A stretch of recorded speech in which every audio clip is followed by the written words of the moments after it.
the magic to happen at this end. Never happens, don't lie. Oh, I was going to get worried there for a second because nothing had happened. So and again, it turns out that we're live on my channel.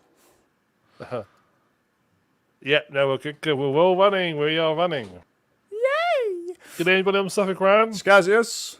Welcome to episode 175 of the Brand Nerds podcast. Rather than the movie or the series or... You Well, don't... you never know. The website. Yeah, 175th There you go. website. I was about to say, you don't do episodic films, do you, unless you're George Lucas? Yeah, we're gonna, because then our episodes are in order though. That doesn't make sense for George Lucas. No, you have a fair point. And when are we going to start doing the re-releases? This should be episode like 2000, and then we'll start in a few years' time doing episode 1 again. Oh, that'd be great. And then we can take out all the bits that people really like. Yep. And change them, and then go, no, I've got an idea. That's what I meant. And then I'll go back and I'll re-record a load of stuff, and none of it will make sense, and we'll make millions. To be fair, we've done adding the extra characters in and getting rid of them again. We've done that bit. Yeah, goddamn side characters. Done all that bit, and we're going to have to sort of digitally remaster ourselves. Can I just throw out there, no one notices when side characters leave. Very, very rarely do people go, where are they gone? Or, who are they? There's a whole TV trope. TV Tropes has a thing called What Happened to Mouse. And that's basically a whole base round side characters that you meet and you see, and they just seem to disappear, and no one ever comments on it. And it's like, oh, what happened to him? No one knows. Yeah, but you don't mention the girl that serves you the coffee and the baked goods at the local whatever. She's technically a side character, but we never think about it unless we're after... Everybody's a side character in my life. Oh, Everybody's an NPC. Everyone is an NPC. Some have better AI than others. It's just that it is. It's not true. For example, there's some bad following AI at the moment. Because I drove to work today to the farm and drove past like a petrol station and saw them queuing outside. And I thought, you bunch of idiots. Oh, don't. Everyone's like, I've got to fill up 3 jerry cans. They're out of fuel now. It's like, well, yeah, because you've just filled up fucking 3 jerry cans, you twat. I didn't know about the fuel shortage until yesterday. Yeah. When I drove into the petrol station to fill up because I had to fill up because I was getting low. I went in like I normally do, bring the car up, and it's like, it's awfully busy today. It's like people queuing. It's like, I've never seen it this busy. I mean, this is just all normal. I know it's a bit later than I normally come past, so I must be just catching the rush in the morning. I didn't think anything of it. And as only as I saw drove to the farm, I was like, went past another petrol station, saw them queuing there, thought, is something going on with the fuel that I don't know about? So I got there and Googled full UK issues, and then it came up like, oh, people think there's a shortage going to happen. And so now everyone's going mental, and now we have no fuel because everyone's got like 10 jerry cans in their garage. Exactly. The people who like sort of perhaps drive like once a week to the shops and have their car full most of the time have to side of the bed, trim it up just in case, because in this case, the full shortage lasts the next 6 years. Yep. It's annoying. There wouldn't be it's all the media's fault. But didn't we say the same thing about the toilet paper? Of course it is. Media said first will media create a full storyline of there's going to be fuel shortages. That means they can create the next. They don't even have to do any work. Cause all they need to do is like, okay, say about fuel shortages, right? Write tomorrow's headline. People could panic buying a fuel at a petrol station. The government says not to worry.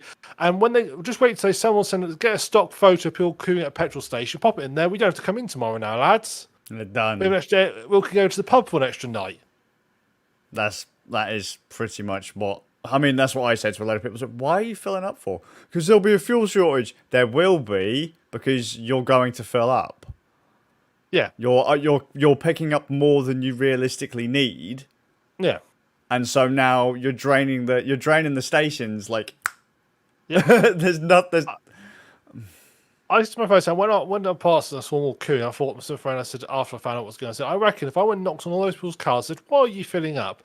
They'd probably have a very good reason to say, good reason why they're filling up, why they're not panic buying. They're not panic buying. They're filling up for X, Y, Z, good reason, so forth. I said to him, if that was true, Why does it normally not queued up like that then? Mm-hmm. So I was I'm fucked. I mean, I'm filled up anyway because I just tend to get to the red and fill it right up to the top again. That's how I've always filled my car up. Same with my bike. So I'll figure out how far I need to go, figure out how long until I hit the reserve tank, and it's not until I hit the reserve that I go, right, now I need to find a petrol station.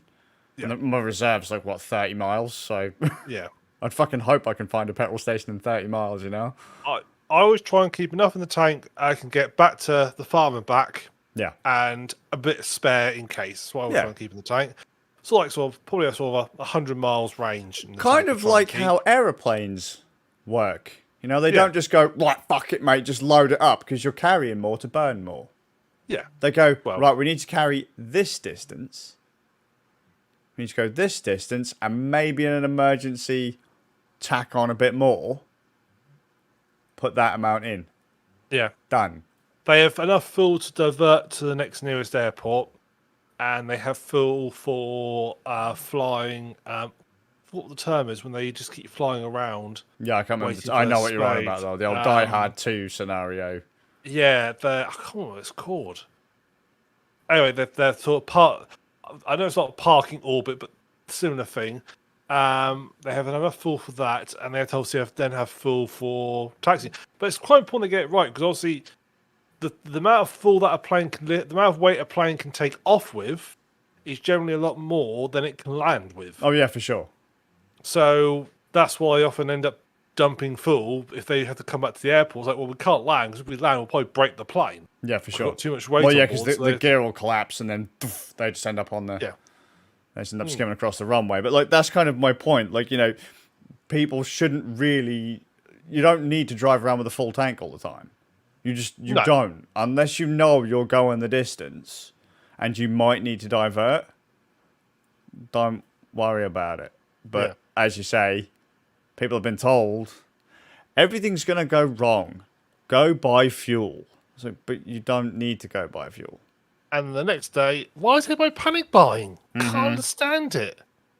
Where's like, all yeah, the you fuel? That's funny, that. There's a fuel shortage. Yeah, but the thing is, there isn't a fuel shortage. The fuel is there. It will The keep issue coming is through. getting it. The issue is getting it to the petrol stations.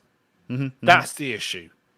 And it's because there's no one driving Arctics at the moment because they can't get through. And to be fair, they asked the shortage of drivers. And one of the main issues was that last year, there were basically no HGV tests going on, so there's no new influx. But I tell you what else I think the reason is there's no one bloody. We've pretty much not discouraged anyone coming from, like, particularly Europe, coming over to actually drive our lorries for us. Yeah.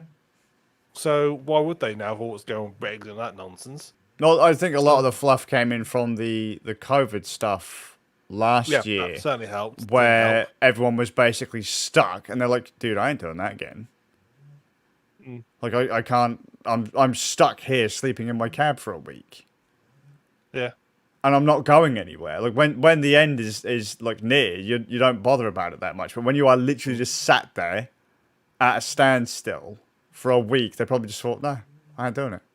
Yeah. If that's what I risk facing every time I do it, whilst this whole, whilst the pandemic's going on and all that, is like, no, we're not doing it.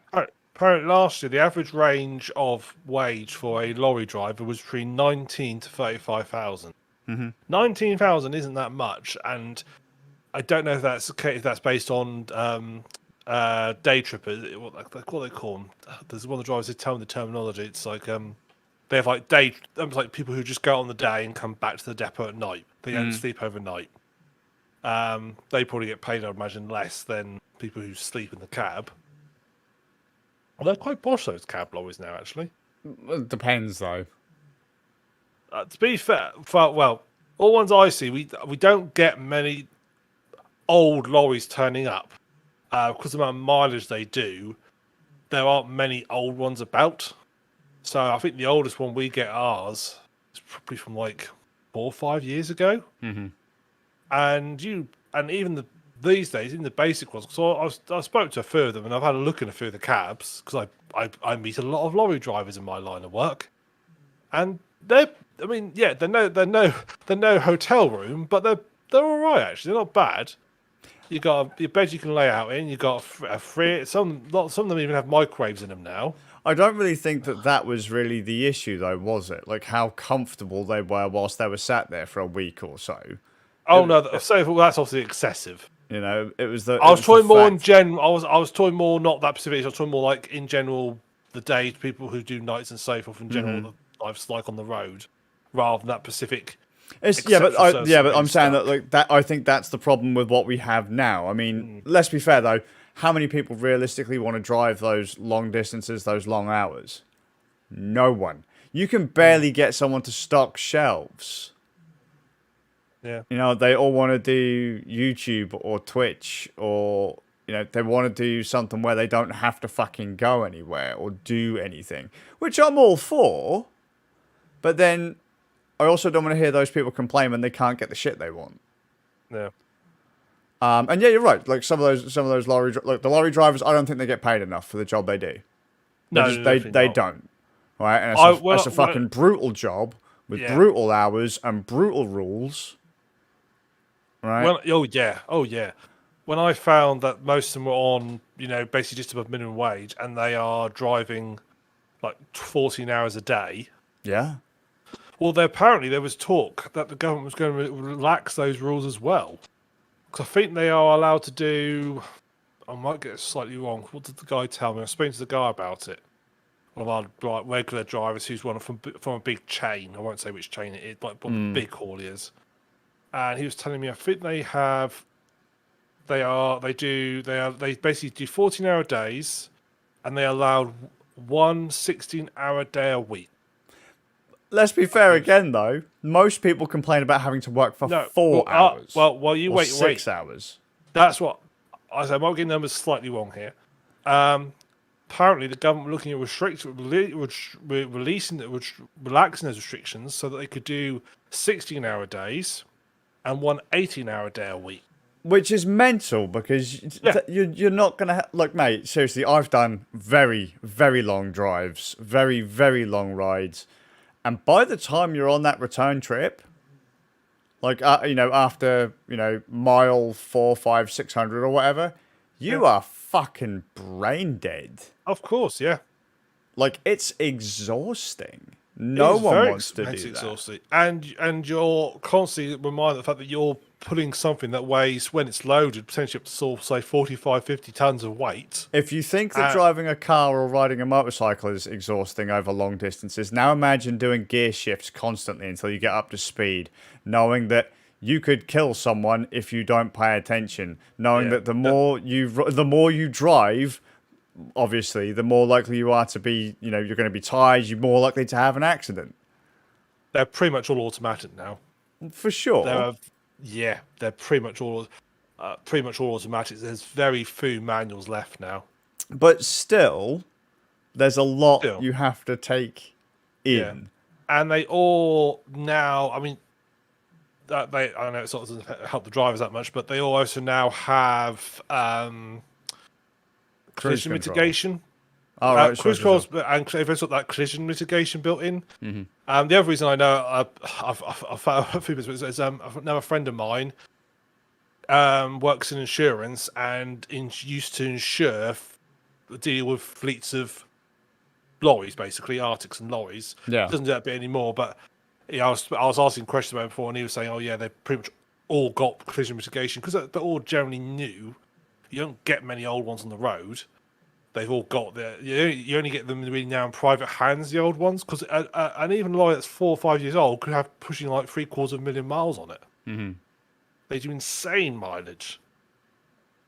So he was so they have got sort of safety systems in place, but ultimately there's a fleshy human in there who's responsible. Yeah, and it's terrifying. They are. It's not a job I would want to do, and I always assumed before I found out how badly paid they were, I always thought it was a fairly well paid job. No. For how shit it was, I always thought it was quite fairly well paid. When I found out how shitly paid it was, I thought, well, why the hell do they do it? Well, I actually asked the guy, I said, why would anyone do it? And his response was, well, most lorry drivers, there aren't many who do it for life. Most actually get a license. They work like bilio for 6, 7 years, or a decade even, doing this, not having any of it off, working these extremely long days, making mint of money because they just save it all because they're not at home, No. so they can just save it all up and then they go and work somewhere else. Mm-hmm. They drop out the whole thing and go do something else. And they go to like sort of more daily stuff, like just normal delivery drivers or little day trucks which aren't so intense. And then because they've not really, because unless they've got a family, most ones who live by themselves have literally a tiny little house because 6 days of the week they're not there. So Yeah, for sure. they have like little apartment or flat somewhere, and pretty much live on the road. But that's what I was kind of getting at with the whole. I don't think it's just that people aren't being licensed. I also think that largely people are going, dude, I ain't doing that anymore. Like, if I'm going to have to go through that, no. And no one appreciates it. No. It's like when you talk to people about farming. They don't give a shit about a farmer. They don't give a shit about a delivery driver. But crap, man, you talk about some random fucking sports personality, they've got everything nailed down. Like, that person is the savior of the universe. Yeah. So, but without the delivery drivers, you don't get half your shit because none of your shit's made in this country. Yeah. The issue with visas getting people over here, the issue obviously mainly caused by Brexit, but also caused by COVID because, travel restrictions and so forth. People used to complain about all the lorry drivers being foreign, and they were. I would say 2-3 years ago, I would say 2/3 of the drivers I encountered, probably 3/4, but usually a lot of them were Polish, but I had French. Generally, they were foreign. There weren't many British. Well, yeah, because most stuff is going from outside the country. These were British hauliers, but they were prepared. In the case of Push, were prepared to come over and work those shifts, work those hours because it was paid better than where they're from. Mm-hmm. So but again, and we have an influx. We have a generation of people, as I said, who bellyache over working 4, 6, 8 hours. Yeah, and these people didn't worry about that. That's what they just did. Well, yeah, because they just want a fucking job. And people used to complain about, people retain the drivers, all the drivers are foreign, all the farm workers are foreign. It's like, yes, you get rid of them, you stop them coming in and so forth. You put the free restrictions up, or they can't come in because of COVID or whatever. But no one else wants to do it. Exactly. So what jobs are they taking exactly? What British person has lost out a job because someone else has took it when there's no bugger to take it? Well, that's the exact argument they had with fruit pickers and that. Yeah. It's like no one wants the job, but if Johnny Foreigner comes in and says, "Hey yo, I'll do that job," it's like, "Fuck mate, do it. It needs to be done." We complain that foreigners are taking our jobs. We don't want the job, but we'll complain because it's hard work, right? It is hard work. All these jobs are, even if you just look at fruit pickers or manufacturing or whatever, driving, hard work, back-breaking work. We don't want it, but we will happily complain when 1, someone else gets the job, 2, we don't get the results of the job. Yeah. Stop fucking complaining. Right. If you want a job done right, do it yourself. Oh wait, you don't want to do the job, so shut up and let them do the job you don't want because you think it's beneath you. Yeah.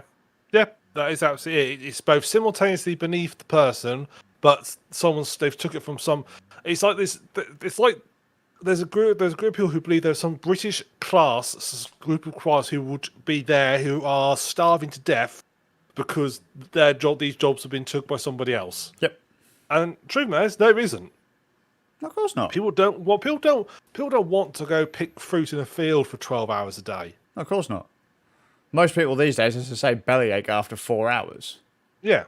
4 hours of a standard ass job. Yeah. So do you want money or not? Yeah. I know a few farmers who would only hire now, after hiring a few farm workers and find how good they were, said we'll only hire farm workers. Well, yeah, because people over here now, we have what's the minimum wage now? $8.75. Right. Well, let's say we want $8.75, but we've got a $3.75 work ethic. Yeah, that's yes, I like that phrase. We want all the money for none of the work. Yeah. And that's not how it works. The job is simultaneously beneath you, yet so critically important to you that no Yeah. one can do it good enough. Yeah. You open up any of the farmers when I was doing my course, I used to get Farmers Weekly. Open any of the books up in the job pages, there were adverts for companies, and all these companies did were recruit foreign workers. You could literally ring this company and say, I need 5 people, and they would have 5 people ready. They'd sort 5 people out for you from, and I won't lie, mainly Poland. Mainly Yeah, from nothing wrong Poland. with that. Nothing wrong with that at all. I just wanted to sort of drop stereotype of it's always the Polish people. But that was mainly where they're from, or Eastern Europe. And you could just ring up and they would find them because they would happy come over the jobs, and they would sort them out, gain them more. This company would sort all like the travel visas and all that sort of, get them over here, and you'd have them working for you. Yeah. I don't know if those companies You still can go, work for but a decent wage over here, worth way more, like doing a shit job, right? But it's a decent wage versus anything you'll get back home. What the fuck would you care? You could be scrubbing toilets for 12 hours a day. It's a decent wage. But over here again, we've got an 875 work ethic, an 875 desire, a 375 work ethic. Yeah. We want more than we're willing to put in, and it's just There's a whole I won't do that. Yeah. I mean, I'll be honest with you. I used to have that mentality years ago. Back when I was like in my late teens, early 20s, I was like, no, that job sucks. It's beneath me. Only fucking morons do that job. I've done this. I've done that. I'm way above that. And then, actually, I can remember like belly aching years ago about this job. Right? I won't say what the job was, but I then went and did the job. Initially, I belly ached about it, but it turned out to be one of my favourite jobs of all time. I've enjoyed it way more than being self-employed. Way more. If I can go in, I would do my shift. It would be exhausting, back-breaking work. But when I got out of it, I felt rewarded. I felt like it was worth something as long as I put in the grind. Yeah. Most other stuff, I don't feel that. You won't know until you do a job. You won't know until you try it. You can look at it and go, well, that's a bit of shit. I'll admit, dealing with the general public, that's going to suck. Yep. Right? But that's not the job's fault. Yeah, but we have a culture. We have a culture that has been propagated by just general culture, and also by TV and so forth. That if you have a job in, say, I want to say retail, if you're a cleaner, if you're on fast food, if you have a job like that, and you're not like a teenager working the weekends while he's at college, you're a loser. I want to throw out there that those are the people I'm thankful for. But exactly, they're the ones that keep society, one of the people who keep society running. They're, dustbin men. Yeah. I've been told as a kid, if you don't sort of like get yourself sorted out, you'll be working on the dust cart. Yeah. But they're the people that keep where does the rubbish go? Yeah. Without them, we live in squalor. Yeah. It's the same with the people who spit on the McDonald's worker or the KFC worker or whatever. Oh, you fucking scum. Blah, blah. It's like, you're the one that just went there to get burgers. Yeah. Like, who the fuck do you think is going to give you a cheeseburger or a bucket of chicken? You just, don't give them shit. Yeah. They are literally giving you the thing you want. Yeah. They didn't choose to go to that job to be berated by a prick like you. Yeah. They're there to work, do their grind like every fucker else. Yeah. Providing a service that, strangely enough, the person who looks down on them wants. Yeah. It's absolutely fucking. That's why I say I greatly appreciate farmers, delivery drivers, retail workers, fucking the refuge workers. Yeah, like all of them.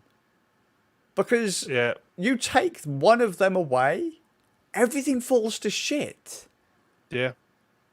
It's ridiculous how little we value these people, and yet how highly we value someone else. Yeah. If your dustmen go on strike for a fortnight, you soon realise they're on strike. You soon know about it. Oh yeah, for sure. For sure. Yeah. But didn't that happen a few years ago when we were younger? Didn't they? Dustmen go on strike. I believe so. Yeah. Yeah. I remember People that very from my quickly back childhood. down when shit's piling up around your ankles. Yeah. Do something about it. Well, perhaps we give them some more money. Yeah, No, pay 'cause them. yeah, but then they're earning as much money as me, and I work in an office. I was That's like, not right. fuck. Yeah, I was like, fuck you, dude. You don't do anything for me. They Yeah, do well, loads for okay. me. Yeah, okay. Well, if you're not happy about the money you're earning in an office, well, here's a high vis, and off Yeah. you go. Get on the Off get you on the go. fucking dustbin cap, Yeah, mate. there you go. Yeah, it's all right. It's fine. But Yeah. they don't see it like that. They don't see it Yeah. like that. You know, I will say though, it does annoy me when minimum wage goes up and all wages above them stay the same. So let's say I was on, let's say Yeah. what you say is 8.75. Let's say I'm on 9.75, Yeah. right? And then all of a sudden you get, I don't know, 9.25. But my Yes. wage stays exactly the same. I'm like, well, thanks for devaluing my skills Yeah. whilst That's up in theirs. that's a company issue. Oh though, yeah, rather than I yeah. agree, but it does my fucking head in. Yeah. That's why so many people complain about a living wage, Yeah. because you're devaluing everyone above the bottom rung of the ladder. Yeah. And it's not the people at the bottom of the ladder. That's not their fault. Yeah. And the thing is, though, but at the same time, when people like complain that, like, I've seen a lot of Reddit people complain about, like, people at McDonald's demanding a minimum wage of $15 an hour, which is about £7. And like, well, That's more than that, but still. I work as an electrician. Why I do a lot more work than they do. Why should they get paid as much as me? I think you've missed the point here. The point is, if you give them a minimum wage of $15 an hour, you can now go to your boss and say, I'm underpaid for what I do. Why on earth would I do this fairly technical and kind of job when I can just go flip burgers $15 an hour? Exactly. You better start paying me more. So it doesn't make your pay worth less unless you want it to be worth less. Well, as you say, that's a corporate problem, though, isn't it? Because a lot of people Yeah. won't then go up to their boss and go, hang on, you've upped theirs, what about me? Because then the boss is like, no, fuck you, dude. Yeah. But then you can just leave and go work and flip burgers. Yeah. I know. I would say that would be fair if you were willing to then take that pay cut and go all the way down to base rate. I'm saying that, let's say, I had an entire pound on him before, yeah. now I only have 50 pence. It's like, No, what I'm saying, the case, a lot of people I saw complaining about when they were... if you are square on the level... They were basically, pretty much that was their wage anyway. If you're square on the level, they're on, say, $7, you're on $7, and you do a more technical job, you better get that shit sorted, or tell them to fuck off and do as Ram said and flip burgers. If you are on a slightly higher wage, though, you're going to have to battle that out with your boss. And chances are your boss ain't going to give it, because then you're cutting into their profits. But let's be fair, the company profits are still huge. Oh, yeah, well, depends on the company. But yeah, in general, that markets tend to... No one really loses out when you set... I mean, you've got to be careful you don't want to create inflation. But in general, markets don't lose out when there's a minimum wage. Mm-hmm. And I think when people complain that the minimum wage has been brought in the UK and all these complaints, and it hasn't had the effect that everybody said it's going to, it has improved everybody's standard of living. I mean, yes, you have to increase it because inflation tends to follow it, and the markets tend to follow it. You put everybody's wage up, eventually the market follows, because that's just how a capitalist market works. Sadly. So you can't. That's why you got to be a little increase every so often. You can't put everybody's wage up to £20 an hour, because that will just have a horrendous impact of all theirs in the market immediately. Mm-hmm. Or in a few weeks, if everybody's getting twice as much they were before, they're going to be just clearing the shelves even more. Yeah. So you can't just do that. But then the market tends to follow through. So yeah. Anyway, we've probably gone that was the financial section of the podcast. I say, why do we always start all our podcasts now with a politics rant? Well, because politics is absolute bollocks. Yeah. You'd think there's really simple solutions to a lot of these problems. Yeah. But because people are so easy to panic, it's like we're basically into the Jeremy Vine show on Radio 2 at this stage. We'll soon start getting guests on, although we're better than Jeremy Vine.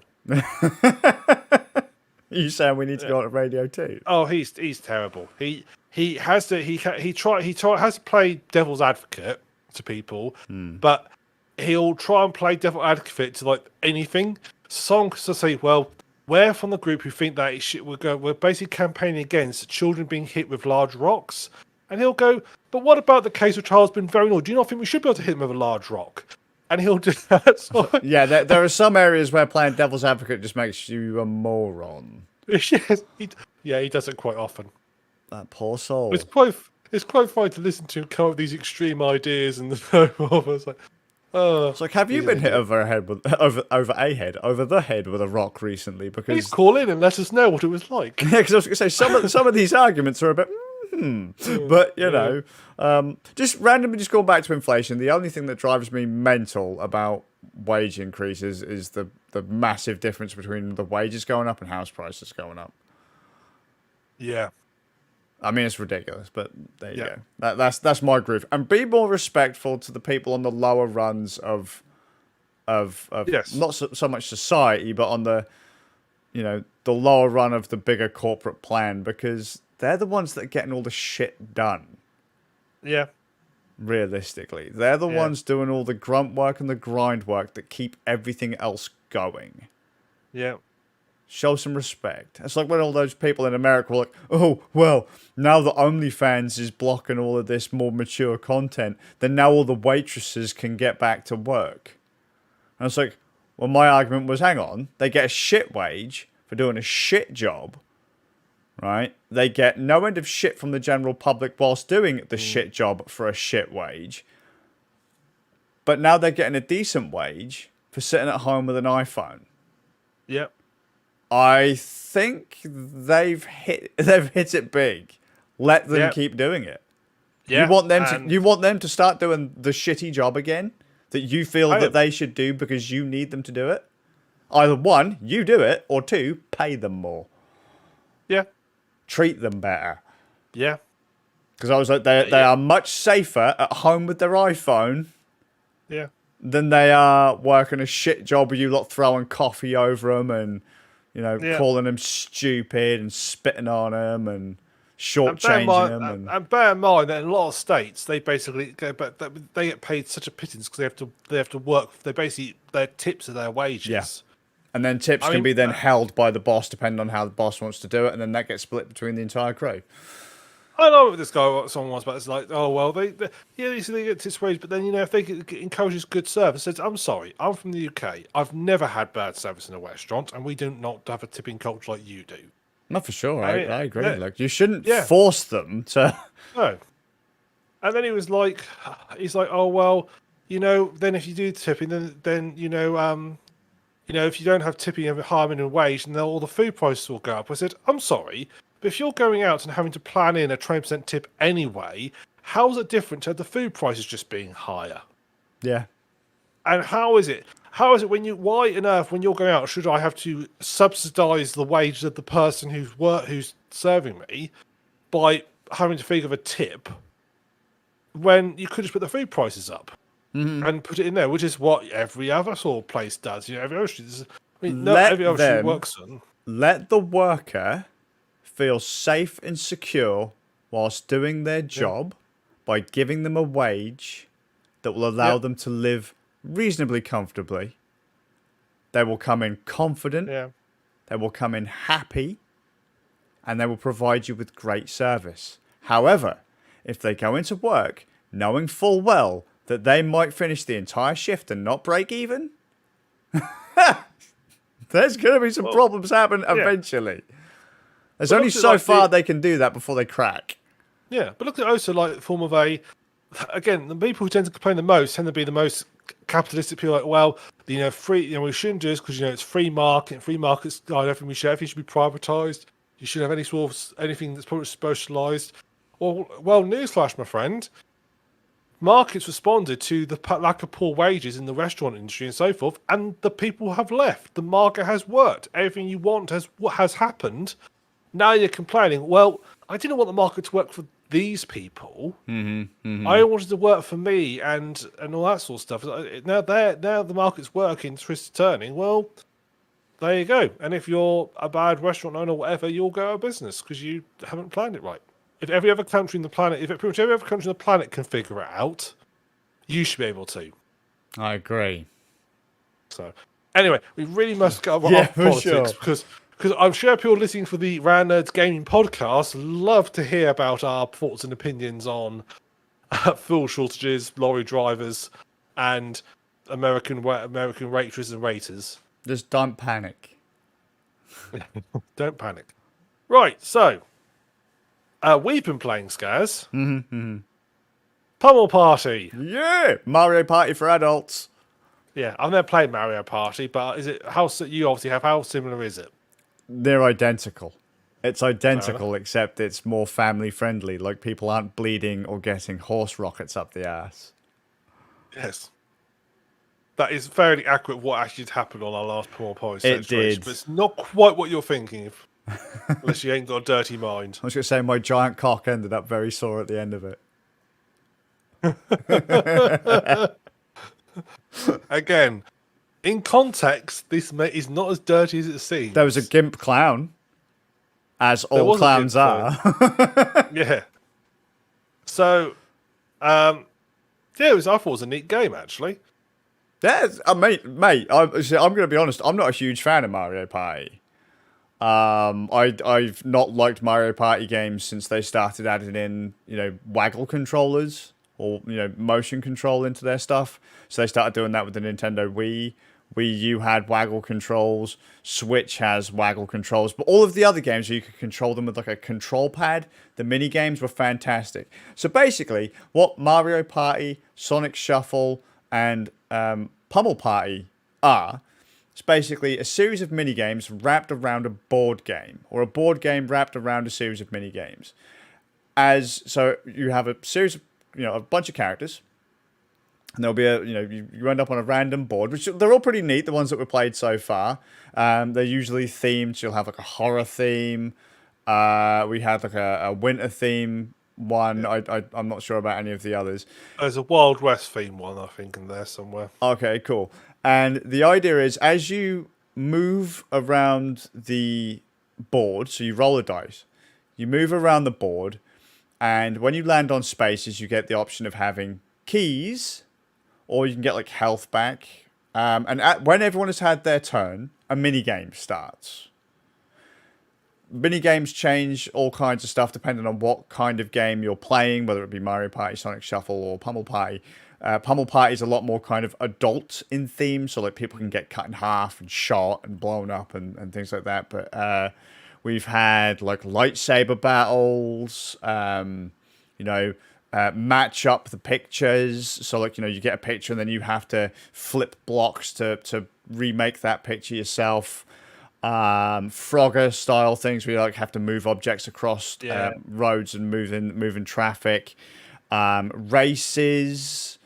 Just like all kinds of Scooters, stuff. all sorts. Yeah, like it's the variety in there's pretty solid. And at the end of each match, depending on who wins, you can get like a certain tier of item that the winner generally gets the better item. And I think the winner gets more keys as well. Yep. And it also changes the turn order. Yes. So if you win the game, you get next turn. Second place gets the turn after that. Yeah. If you first place, the second place gets second turn, third place then ends up. So if you right, anyway. So after that, the aim of the game is to the way you win. It's not about winning the mini games. Mini games will get you items and keys. Round the map, a board, there'll be specific like key points based on whatever the theme of the level. So in the first one, which we played, was the winter level, there were treasure chests, I think. I think the chests are the sort of standard thing, Okay. and then the whole one we played had slightly different, like a ghost theme. But the idea is you have to get to a point, a key place on the board, and when you get there, you are asked if you've got enough keys, you can pay to open it, which then gives you the next tier of item, like a crown or a trophy or whatever. You have like the two tiers of items, keys and top tier, crowns, shotguns, dildos, whatever. The one who has the most of the top tier item wins. Then it falls back onto who has the most keys. I also throw out there that if you can change it, but if you by default, if you get 5 of those items, you automatically win. So if once you get to 5 in total, it just interesting You because win. Mario Party generally says that you can have as many as you want. It's just whoever gets the most by the end of the turns. Yeah. That's Is, why there's only little 5 little icons. I think you can change that to have more or less. Sure. But yeah, it's the sudden death mechanic. It's also worth mentioning that in the first one we played, there was only one chest, and as you unlock it, it moves. Yes. Whereas in the whole one, there was like 3 or 4 of the sort of spirit cages around. Yes. And there was also there are kind of like NPC hazards on the boards.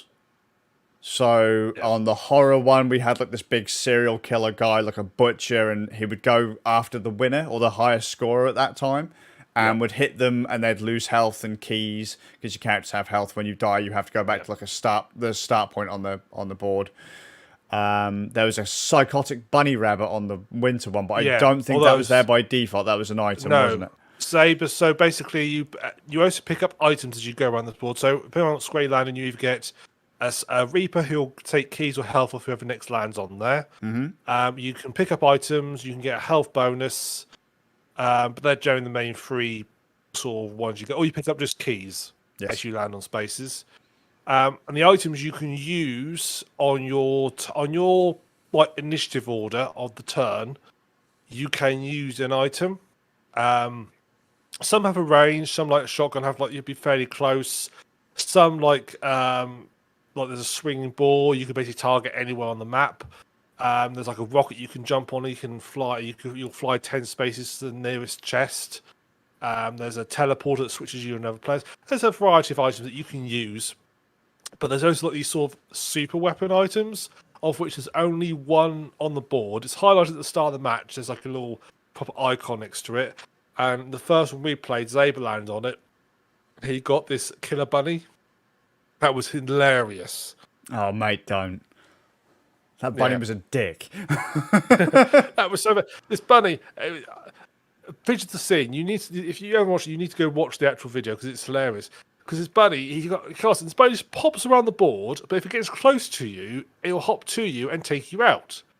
But it seemed to follow the board round. It kept following the board. Right until right at the end, where Skaz sort of like walked somewhere near it, and it went, "Fuck you, I'm not going to have you," and it went and took him out immediately. And I was like, what the fuck? I was nowhere near it. There was a wall.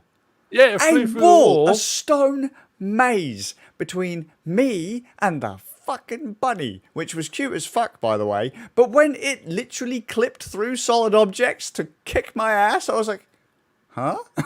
Yeah. That was the best part of the whole thing. So I was like, no, I didn't expect it to do that because it was following the board. It literally just went, "Fuck the rules. I'm doing my own thing." I'm an NPC. Get fucked. Yeah. Rules be damned. But no, it's pretty fun, and as I say, it's a more adult spin on games like Mario Party and Sonic Shuffle. Mouse and keyboard support's pretty solid. Huge variety of mini games. I mean, there's about 60 different games in there. Yeah, I don't think we hit the same one too often. No, and also I had played a match previous, and there were quite a few mini games in that one which we never touched. Yep, there's quite a few in there. Some we did come across. So, I know this one. Yeah. As you do in like in Mario Party and that as well, like you'll occasionally come across. I mean, I'll be honest, Mario Party is a lot more repetitive. Like you will more often than not get the same game you've done before. And when you tie in waggle controls, that ain't fun.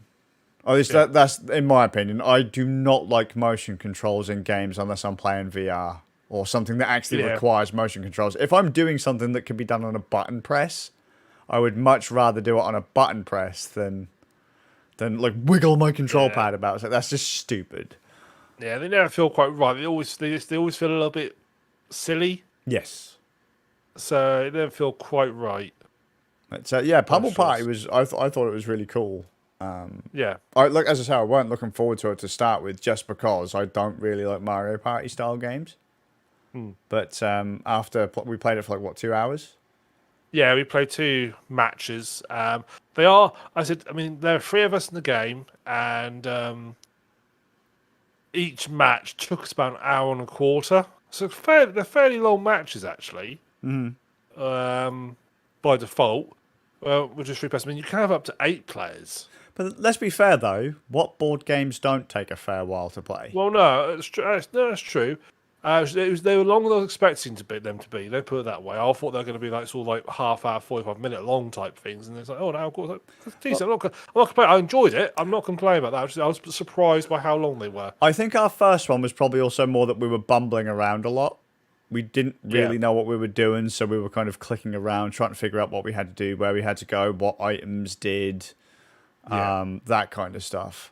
But yeah, I mean, mini games get quicker as well. Once you've done them once and you know what you're doing, you don't have to sit there and look at the rules and sort of like remember what to do. Yeah, and well, because that was also part of the problem, wasn't it? We were like reading the rules and waiting to ready up, and even when we got into the game, so what do we actually have to do? But yeah, they're neat. I mean, how long are the mini games usually? Like a minute, 2 minutes? Yeah, like that, a couple of minutes. There are some longer ones, but yeah, they're like a couple of minutes. But they're generally pretty fun. I don't think we really found a bad one. No, they're all right. To be honest, I really liked the shooter one. Like there was like a first-person shooter one-shot kills thing. You only had one shot, and the Quake player came out. That was fun. The airplane one, that was hilarious. We had to fly the airplanes around for the terrible at that. I know, because I was flying around the map, and I was like following the arrows to tell us where to go, and I was following around. I come back towards the finishing line. I was like, "There's a plane coming out." So I just started. I just started following Zebra in the end. Yeah, it's like that's Zebra. That's Scars. And they just both flew past. Do you want to know what the funny thing is, though? If you look at the playback, we went the wrong way and still got lapped. We still got the lap bonus, so we could have probably screwed with that. I suspect a lot of the mini games are. I wouldn't say the mini games are totally horrendous. They are, let's say, perfectly balanced, and I don't suspect they are that robust in terms of how it is. But the point is, because they're so short, it doesn't matter. No, for sure. So yeah, but you are right. You did get the I'm intrigued to I almost want to sort of just play a match just to try flying like in the loops over the finish line, see how much it registers. Yeah, sure. I think it's probably what it would probably do, and this is just me pulling things out of my ass right now. You would probably have to hit one of those like little checkpoint things before you could then go back and cross the line. Probably, or a certain number of checkpoint things. Yeah. So it would then reset the. But yeah, they're all pretty fun. The ones I found hardest were the ones that involved colours. Yeah, colours and shapes, because some of the shapes look the same. And color-wise, I can't see colors to save my life. I didn't see a colorblind mode in the game, but I don't think there is one. No, it's not a big team who's. I think it's like 4 or 5 people who did this. Yeah, it's not a big team. For yeah, I mean, I'd say it easily stands on Nintendo quality. Yeah, I had issue with. I think we both had issues actually with the pot one where you had to make the soup up by picking the right ingredients. Yes. I had to go through because the pictures they showed you of the ingredients didn't match what was on the table. They didn't always seem to know, because on the occasional I was like, I've got it, put it in. Yeah. Next time round I'm like, oh hang on, where is it? Yeah, and there are things that look very similar to each other, and it's like this is a little bit. If those icons match what was on the tables, like the on tables it's like a bird's eye view, and then they show you like a front on view, and I find that quite hard. Like, why don't you make a bird's eye so they match? So at least if you are a bit colourblind, at least you can go by the shape as well. Yeah, for sure. I agree on that one. That was that did get a bit tricky at times, and I felt a bit cheated. But yeah, I'm sure I was right, but I was wrong. So I was like, I'm sure I was right. Mm-hmm. So, but yeah, it's yeah. I mean, they're fun. They are what they are. They are. It's definitely it's. I think it'd be great actually as a couch co-op game, because it's got I think the console versions are couch co-op for like split screen. Mm-hmm. I think that'd be hilarious for that sort of thing. Yeah, for sure. That'd be really. I was actually tempted to look it up for like if it's on Nintendo Switch or whatever, because then I'd probably think play there it was a with the Switch version. spuds. Because Yeah, I think there was a I Switch do not version. like Mario Party just because it's got waggle controls, it's got motion controls in it. Yeah. I just don't want motion controls in games that don't require them. So why keep putting them fucking in it? Because Pummel Party is a perfect example of a board game, a party game, done right in the way that they were doing it back in the early 2000s, before waggle controls became a thing. Yeah. But yeah, so an all right game for the price. And as you say, it's got online play and Yeah. it's neat. Yeah. So, but yeah, if you check out our YouTube channel, you'll see. Well, by the time this goes up, there'll be 2 videos out for Pummel Party, and we'll play our next session of it this Tuesday on the 20th of September, which you will have missed by now by the time this comes out. But you know, you can go on Twitch and look at it and watch the stream, and then the edited ones will come out shortly. Marvelous. Marv. So you've been playing anything else, Ram? Well, I have. You have? It sounds like you're not sure. No, I am sure it did happen. This popped up on my I load up Steam. This popped up. I looked at it, thought, I looked at it, thought, oh, that looks similar to gameplay previously. I thought, I might give that a look. It's early access. It's called Honey, I Joined a Cult. I've seen you playing this. Like on Steam, it's come up. I'm like, oh god, what's he done? So, do you remember a few years ago I talked about Prison Architect? Yes. This is a very similar game to Prison Architect, to the point where it's like clearly heavily inspired by Prison Architect. Not made by the same people? No. This is Prison Architect was made by people who made Uplink. Intravision. Is it Intravision who made Uplink? Oh, I don't remember. I know it's like they're like one of the original indie devs, because there's like 3 of them. They're one of the original sort of indie little teams. They're still going strong. They made Uplink, Darwinia. Prison Architect was like probably their big one, the one that sort of they breaked out with in recent years anyway. Prison Architect, you were running a prison. You had to draw like outlines of the buildings. The buildings then get built. You had to put stuff in them and make them right for the prisoners, and then you could accept prisoners. And the prisoners have like a day-to-day life. They have their needs. Like they go to the canteen, they need toilets and all that sort of stuff, and you have to keep them happy while events happened.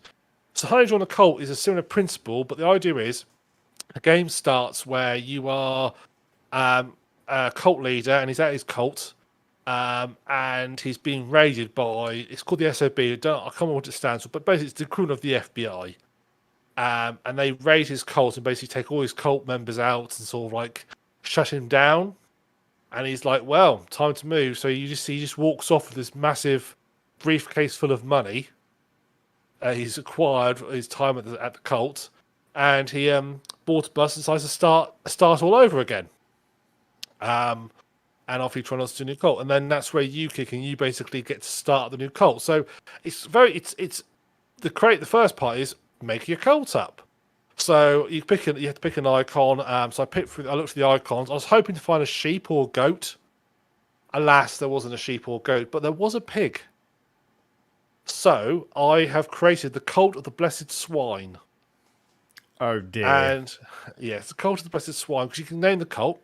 Then you have to give your leaders what his title is. So my leader is called the Head Boar.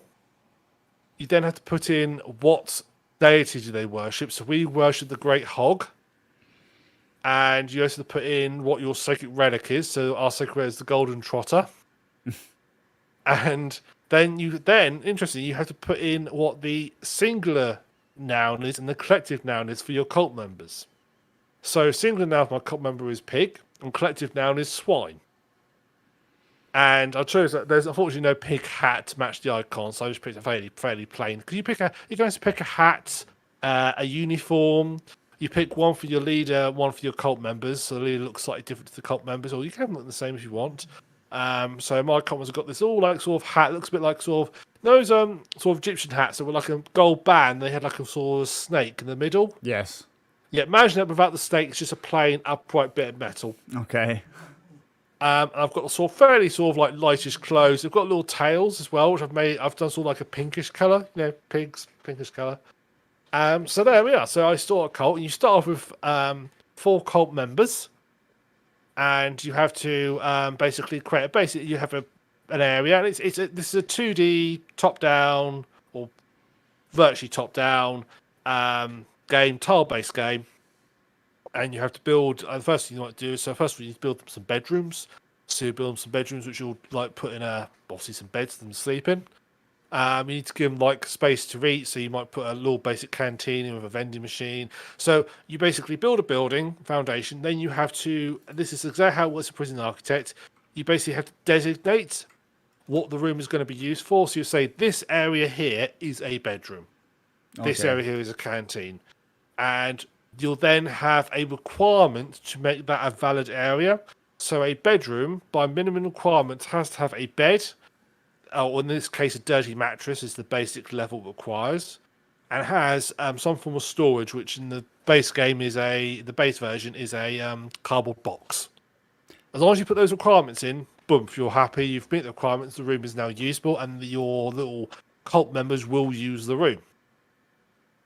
So you build the little rooms up. So you obviously need the basics. You need a bedroom, you need a bathroom, you need a place for them to eat, and you also need to build the religious building, which is called the Sacred Trough in my Blessed Cults kind of thing. So and that's where your leader will do a sermon, because every evening, by default at 11 p.m, every evening you'll do a sermon where you praise and bless to the people there to sort of like raise influence and so forth, and as you go around.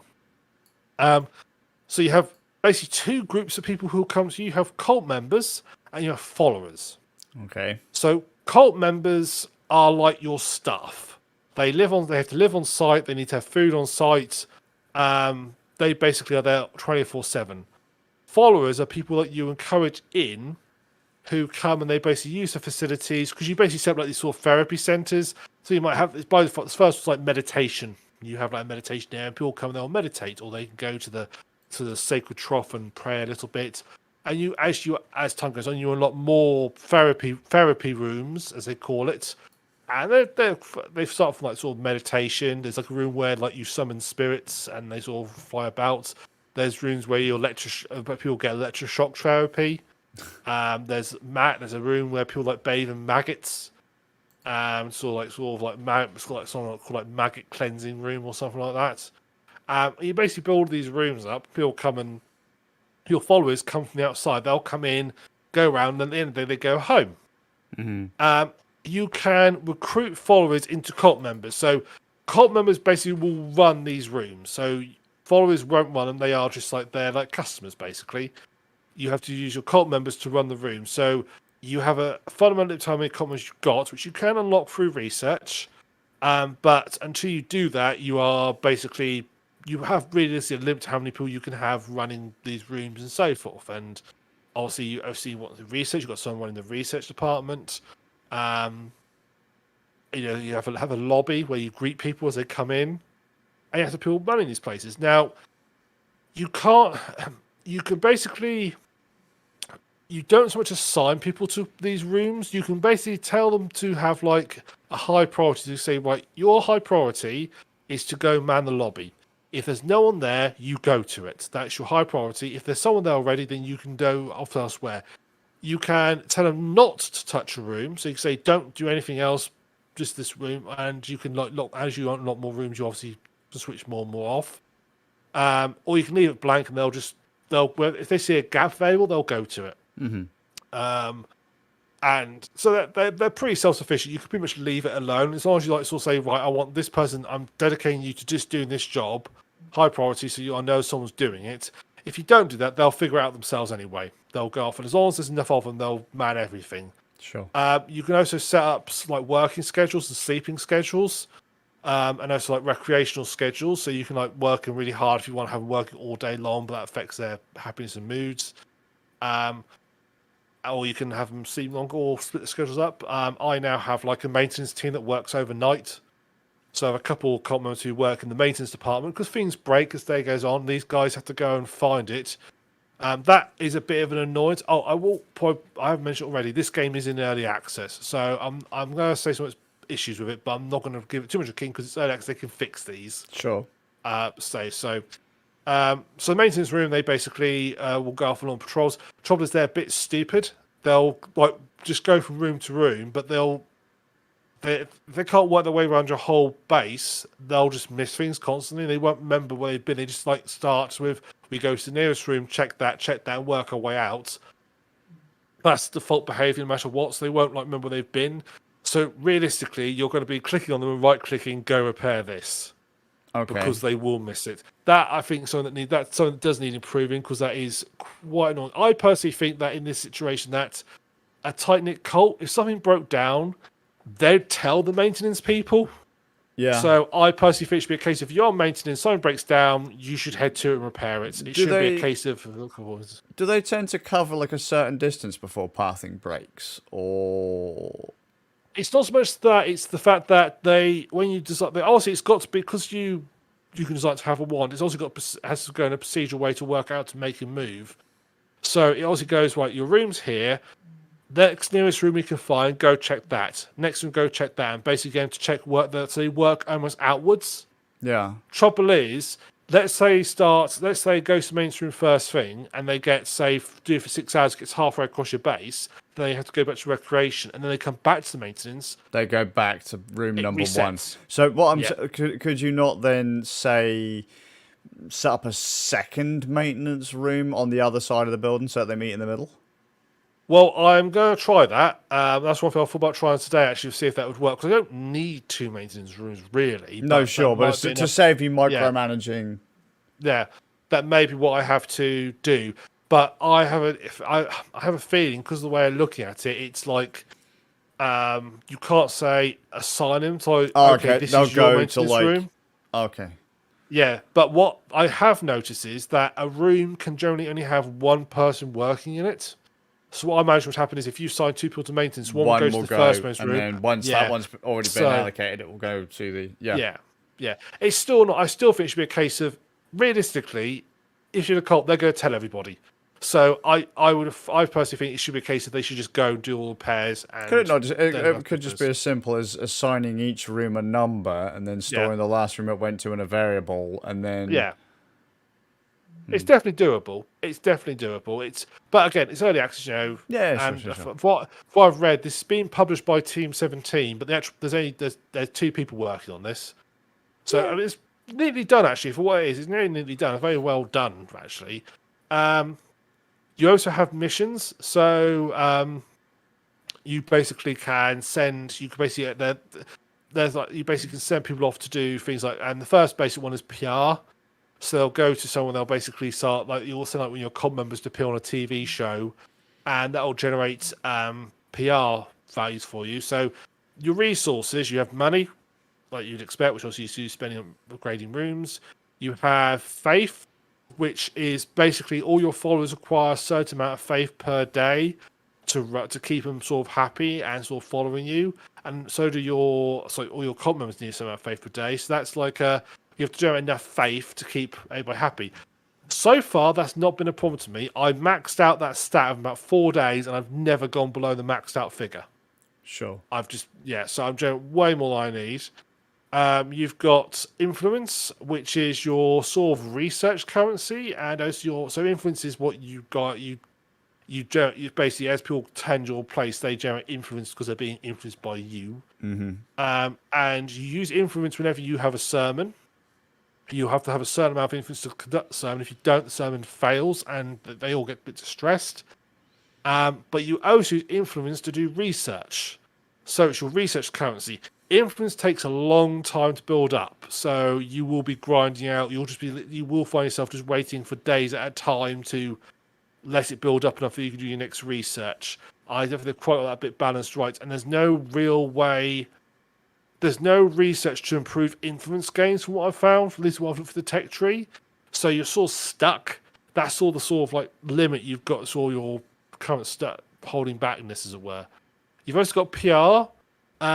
PR, as that goes up, that influences how good a cult follower you're going to get.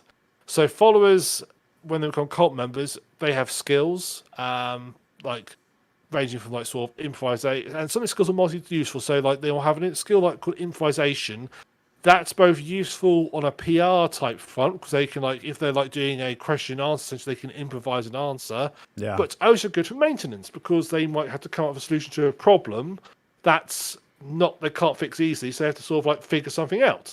Sure. That's quite a useful link. So a lot of these skills double up in certain areas, and obviously different rooms as well require different set of skills. What you end up doing is basically maxing out everybody on a certain skill. Okay, you're going to just have all your points put into inference, into intelligence, and what have you, just so I can max out. But there's a maximum level your cultists can reach, and that level is dependent on how good on their quality. So, a very bad quality cultist might be able to get to level 3. And their skill's going to get to level 5. So, because you get 2 points per level, their skill's going to get to level 5 max. Yeah. Whereas a bit higher level one, their skills might be maximum level 7, but they can get to quite high up in skills. So you can get several skills very high up. Sure. And to increase the quality of your followers and then by extension your cultists, you need PR. And as your PR figure goes up, you'll basically unlock higher grades of them. Mm-hmm. And the idea is you're meant to sort of kick out the lower ones as time goes. I've never had because I feel I'm not cruel enough to do that. But you're meant to kick out the lower level ones as time goes on, so you get better overall members. It hasn't proved a problem so far. The final stat you have is heat, and heat is generated by doing PR campaigns. If a cult member or follower leaves, they're fed up. They generate basically heat's basically bad publicity. You don't want the coppers to turn up when it gets too much. Exactly. Well, but first of all, when you get too high heat, first of all, you'll get protests outside, and then eventually the police turn up and start arresting your cultists. You can unlock heat reduction missions, which basically go out and they basically reduce the heat level. Again, the missions aren't quite that well balanced. I can do 2 missions and then do a heat reduction mission, and I've got a fairly big cult now, but about half through the tech tree. Fairly big in size. I've got quite a lot of money in the bank because I'm just waiting to unlock the last 2 bits. And my heat level is 2 out of 2,000. Because as long as you just 2 missions and a heat reduction mission, you're just going to knock it all out. Yeah. The bonus is too good. So there's some tweaks to be done here. So I think my issue at the moment is that it's definitely got the nub of a game to be there, but it's not quite there. There's a few bits missing off. I think the thing is I've got issues with it is that in Prison Architect was actually more detailed than this. To the point where obviously your prisoners were trying to escape, which you obviously don't really have the issue of cult members trying to escape. But things like you'd have fires which you'd have to deal with. And that's a management problem. When you have a fire, you have to deal with it and try and sort of shut stuff down, move people around, get the fire brigade in, control fire brigade going through. Obviously, you had riots to deal with. There was a lot of events that can happen to deal with. This doesn't really have that, apart from the police turning up or the people protesting. But you can control that fairly easily. So you haven't got those sort of events. So I've been basically able to set the game running at full speed and just run it at full speed constantly with no real problem because I've never really have any bad problems. Is the bad things that happen aren't bad enough to cause you issues. I've never had to go, right, I had to pause this and think about this. How am I going to manage this? It's just not quite got that at the moment, obviously. Early access hasn't quite got that little bit of balance yet, right?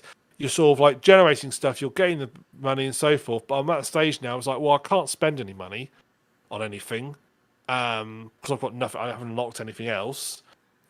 Research, the jump up and cost of research jumps up so fast. So basically, research will cost you 50 inference. I'm now at the stage where it costs me 460, but I'm generating only probably about 150 a day, and I'm quite basically as big as I can be. Yeah. So I'm just basically so I can also be something else, but I'm going to be sitting there now for 2 or 3 days just having to wait for the day to run through just to get enough inferences so I can research the next thing. I've got loads of money in the bank. Maybe there should be some way that I can spend the money and buy influence. Because hey, if you're a cult leader, that's something you should be able to do. Bribe some official, spend some money and basically have a bit of an economy going on. So it's got the nub of a game that's. I mean, I've put 10 hours. I've actually enjoyed what I've been doing it. But it's very much a game of I have this game running, but I've got something else on the other go as well. So I've been having some YouTube videos on the go as well while I'm playing the game as well. I'm sort of I'm sort of like like a sort of distraction type game where I don't have to pay too much attention to it. Yeah, like a clicker or loop Yeah, hero yeah. or Yeah, something exactly. like Yeah, very much like that. So, and it's still not. I mean, obviously, there's that little bit of I want to get my base bigger, but I'm sort of saying, well, there's no point in getting my base any bigger because I can't. Because you just get limits of followers as well. You have to do research to unlock more followers, and that limit basically stops you in your tracks. I think Prison Architect worked by you can have as many prisoners as you had beds. That was your fundamental limit. Put more beds and you'll get more prisoners.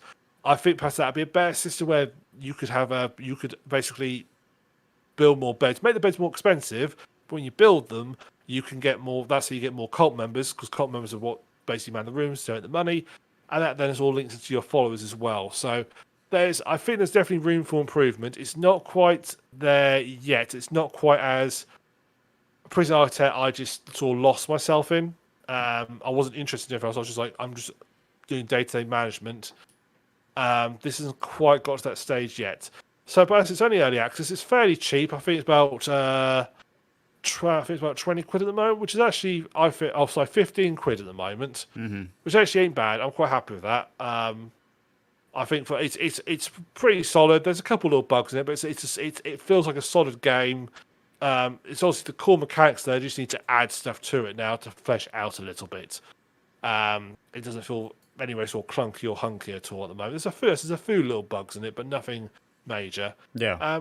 So I'm enjoying it at the moment, but it just needs a little more time. But as it says, early access, so I'll keep an eye on it, and when it comes up early access, I might revisit it. It's all good. Cool. Anything else? No, that is me done today. I've got my blessed swine are waiting for me. See how I've got to go worship the Great Hog, and away we go. I now imagine you're going to be sat there for the rest of the night. There's a distinct possibility, Skaz, to be honest. The game is currently minimum. The game is currently it's shut down at the moment, but my Steam is sat open, waiting for me to click play again. Oh dear.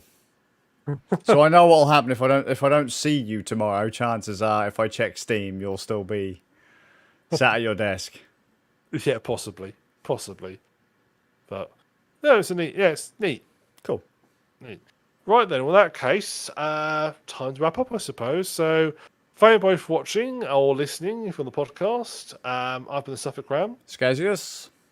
You can join us again on our next podcast, which is going to be on the 9th of October, 2021, GMT +1. Won't be able to say that for much longer. As we sort of start our countdown to Christmas, Skaz. There's only it's all like 4 or 5 episodes to go. We'll be on a Christmas special. Makes you feel warm and fuzzy inside, doesn't it? You can check us out on our game nights every other Tuesday. Next one is on the 28th of September, and then the one after that will be it'll be the 5th of October. So you can check us out on that game night. You can view my Twitch stream at twitch.tv/the Suffolk Ram. And you can see mine at twitch.tv/Scazius, SK4ZZI0US. Check out our website, roundnose.co.uk. You can also email us comments at roundnose.co.uk as well. Thank you very much for being with us tonight, and I look forward to seeing you in a couple of weeks' time. Marvellous.